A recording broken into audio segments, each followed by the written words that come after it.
right? You could pay like 20 of those guys, and that's $1 million. Just have an army of scrubs. Yeah. Yeah, or not. So I think that like a really good analogy for what college football has become is if you think like fantasy football. Okay. So in a fantasy football league, right, you're just competing for that year. Now there you could play keeper leagues where there's certain players. Okay, you get to actually Mhm. bring them over to the next year, right? And then if you're playing a keeper league, your strategy, the way you draft, is going to be different if it's just year to year to year. Okay.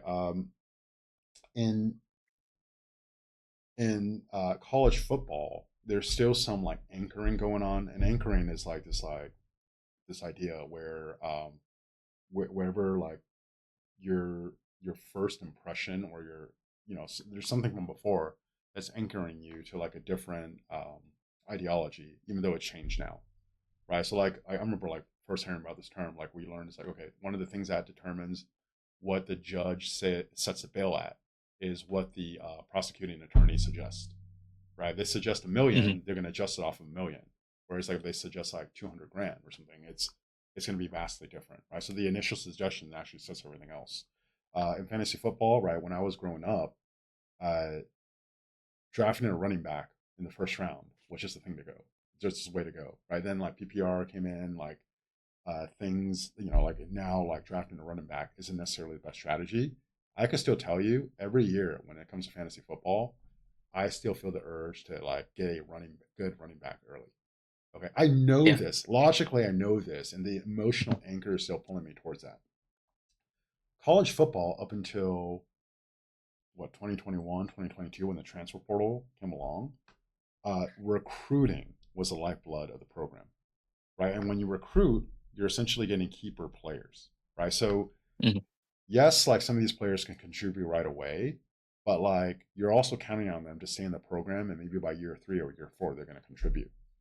And then with the transfer portal and then taking away this like need to sit out a year, it has become fantasy football without keepers. Right. So if you have a player with a lot of potential on your team, but he's not going to play and you're paying him money, you are pissing away your money. Right. It feels nice to have the 5 star, right? And then like when you're playing, say this team, like, oh, look at the talent composite. There's like 4 or 5 stars on this team. It doesn't matter. Is that 5 star actually able to contribute now? If they're not Mhm. contributing now, they're a waste. They're wasting your money. It's like this like false. It's like this false thing you have where like okay yeah we have this talent but he's not playing.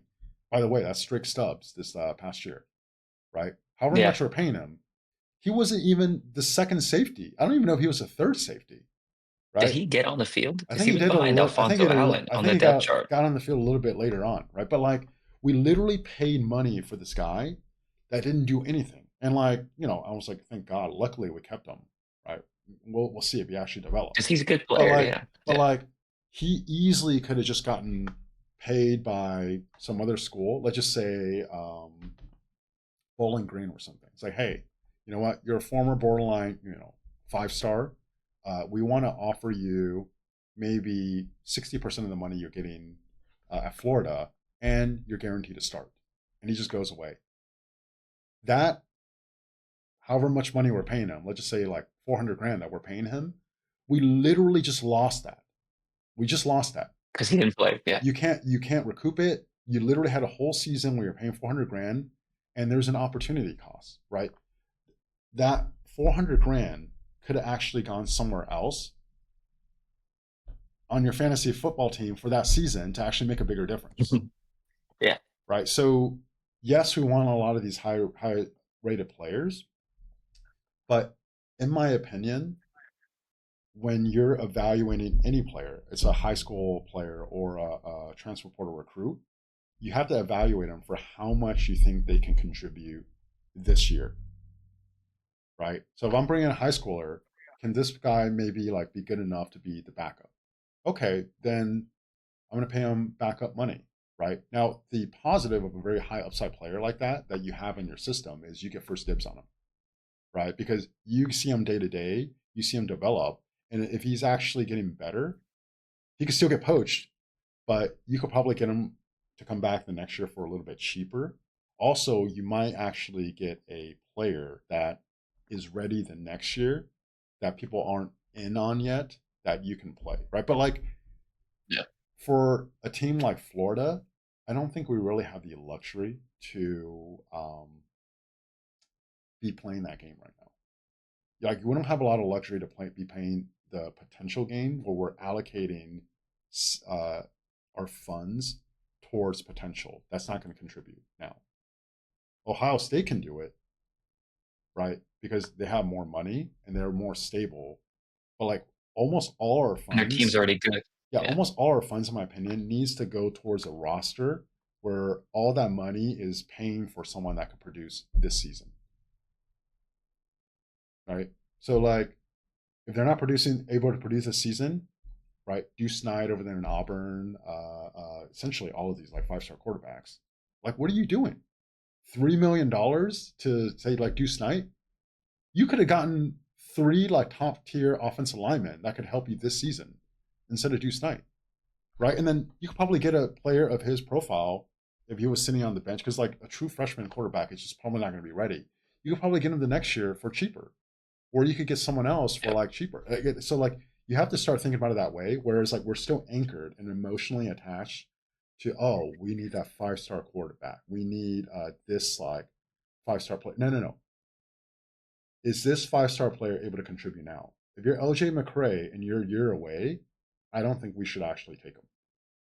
If you're Jaden Mhm. Woods and you can actually, be a good backup or even a solid contributor, not a star yet, but a solid contributor, then like we're talking, okay, we might be like willing to pay you, right? And Mhm. I think like the transfer portal strategy, hopefully, from all intents and purposes, the way the quote unquote insiders are communicating this, us hiring a GM, all this stuff, I think we get it.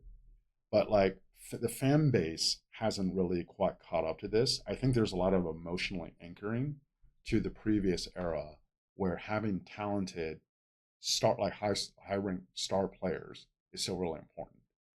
It's like just having Mhm. like Garrett Wilson on your IR, Like I had him, or I have him Yeah. on the bench. He might come back. He's not helping you. He's not help. He's literally like taking a spot. Like you could actually get rid of Garrett Yeah. Wilson because like you have to draft him again next year, and then like bring in someone maybe with higher upside and maybe like a good handcuff or a running back where like he might hit, he might be a good back, whatever, right? Like yes, this backup is not as good of a player as this like star. Like he's not as The he's star not isn't as doing anything. sexy, Yeah. but that star is not doing anything. Like potential has just kind of lost a lot of its value because you can't keep them. Like you're not guaranteed to be able to keep them. Or another way to put it is it's way too easy for them to just move on. Yeah. And then you Right. wasted money. Yeah.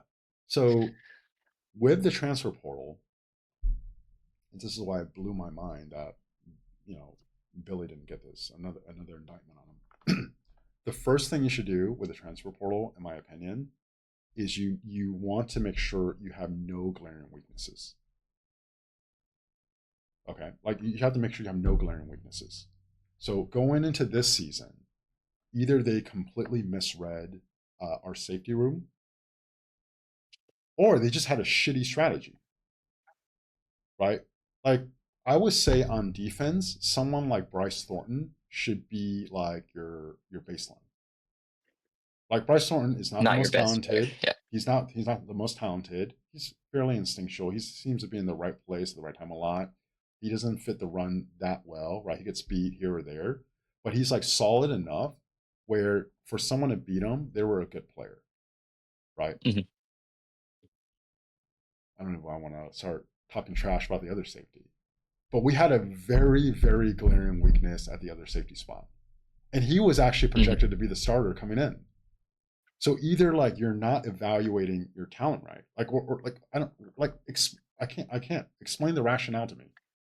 Like how do you have a So whole transfer portal window, a whole year to evaluate this, and then you didn't actually upgrade at the safety room so that you have a it's yeah and it's so paradoxical because we just got done talking about how amazing a talent evaluation Billy yeah. was.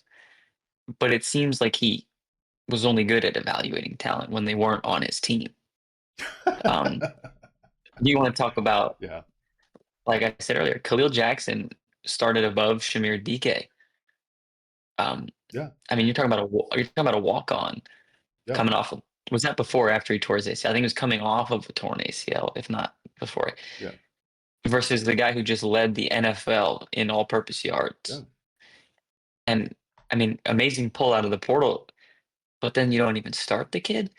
It it doesn't make sense to me because he, I mean, it seems like sometimes it got it right. You know, Caleb Banks pulled him off the bench at Louisville, started him. Yeah. Clearly, he evaluated that talent properly. But then at other times, I mean, you have Jordan Castell. Yeah, it's a mixed Like, bag. It's a mixed bag there because there are yeah, times where I'm like, oh wow, okay, he was actually on this guy early, and they were right. Like he played him, and then you have like Jordan Castell.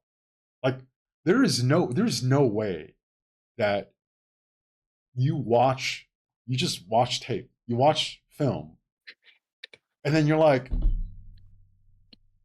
we don't have a weakness at safety, I right? think I don't want to say this, but I feel like you could have put me out there, and I could have done about the same as Jordan Castell No, did I don't last know. year. I don't know about I that. can I can Yeah. backpedal and just keep the enemy in front of me. Yeah, You just know, keep it in just front of keep you, and backing then just up. kind of like Yeah. dive for the legs when it's like a running back. It's, Hopefully, you'll make a yeah, just catch. like, Yeah, oh, yeah, you know. yeah, But yeah. I So mean, or randomly smoke somebody and get a pass interference call, you know, every yeah, now and then. so going into this window, right? I think we established we're tier two, right? We don't have Mhm. more money than everyone else where we could just start like blowing money everywhere. Uh, the most important thing I want to see, and we won't really see it until the season starts, is that there's no glaring weaknesses on the roster. Mhm. Okay, it's not like there's a Gene Delance, which is probably is that before your time? That was like a right Yeah, tackle Mullen. Or it was like, why is it was just like what like he just got beat. It felt like he got beat maybe 70% of the time. And it's like we just don't have another option. Like because no one. when Yeah, because like when you have a huge weakness, a huge liability on either side of the ball, it literally just blows up your game plan.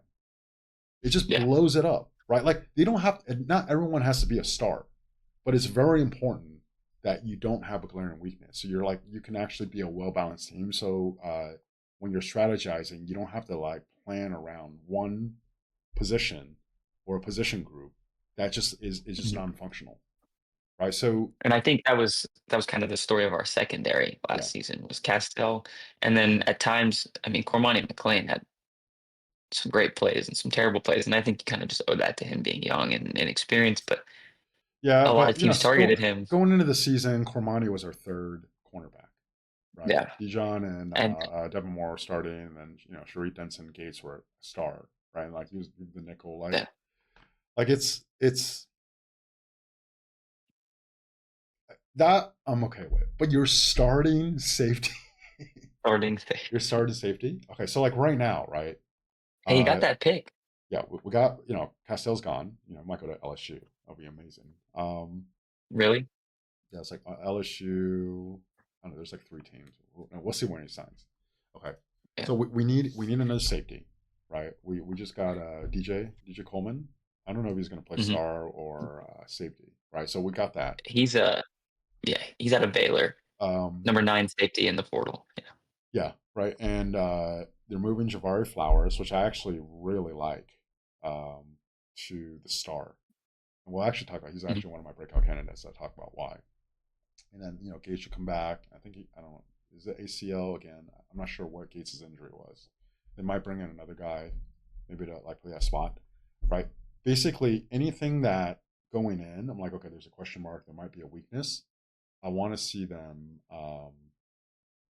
show up the weakness. And here's why. It's not that I don't want star players, right? We already have potential star players. If Ball comes back, I think he's a top three running back in the country.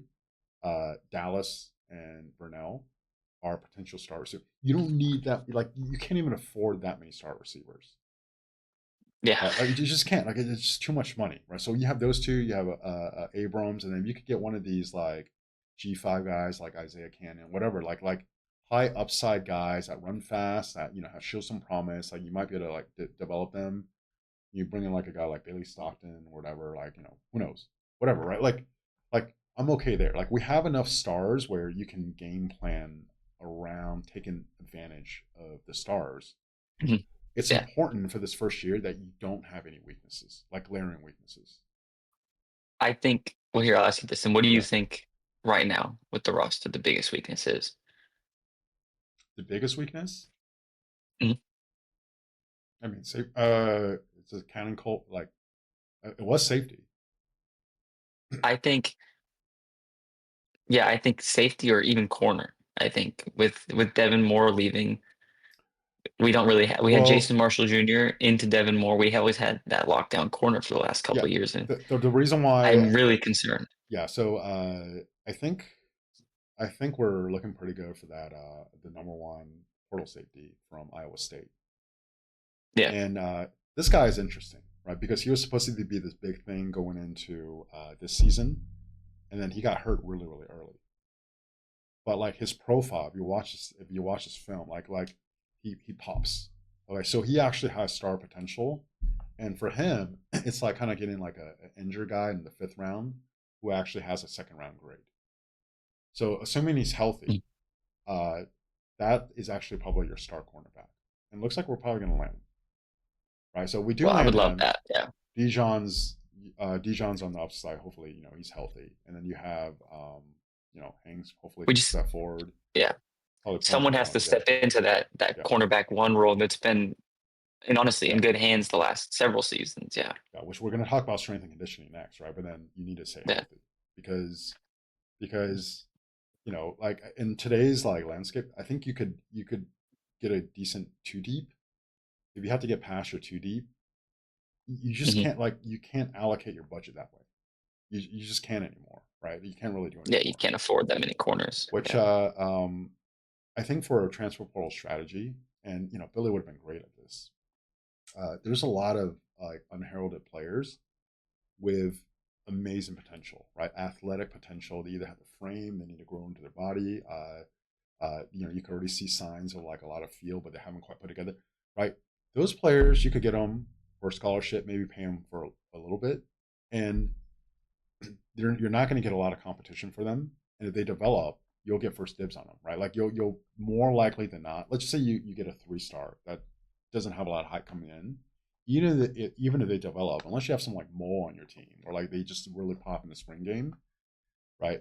Like you you more likely than not will at least get to play them on the cheap for one season when they like kind of really like Hmm. break out, and then they might get poached, right? So like for the remaining spots, and then like with your scholarship and just a little bit of money, if you could actually fill the roster with a lot of those type of players, uh, honestly, uh, have you play fantasy football, right?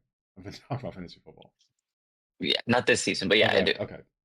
So one like strategy is called stars and scrubs, right? And it's Yeah. yeah, and it's really for like auction where you essentially you spend almost all your budget on just stars, and you just fill out the rest of the roster with like It was, with and hope that one of them hits. yeah, Right. yeah, just with a lot of like high upside like players. Like you hope they hit, right? When I'm actually advocating for high school recruiting, is you kind of go the stars and scrubs route, right? So I you like you that. you Yeah. you pay high school players that you think can contribute right away and also like could really like develop in the future, right? Those are the ones you pay, and then the ones that might need a year or two to develop, like if you don't think they could play right away, don't take them, right? Take the 3-star, the lower rated, the ones where you don't have the competition, you don't have to pay that much. Offer them a scholarship, pay them, I don't know, 50 grand, right? Scholarship, 50 grand, right? You could pay like 20 of those guys, and that's $1 million. Just have an army of scrubs. Yeah. Yeah, or not an army of high upside players There we go. Yeah. where like you're way more likely to be able to keep them, and if they do develop and hit, let's just say this like 3-star turns into Jaden Ball, right? Well, then you have them the next year for a lot cheaper than what their production is going to be, right? Because their risk or their reward versus risk ratio is worth it.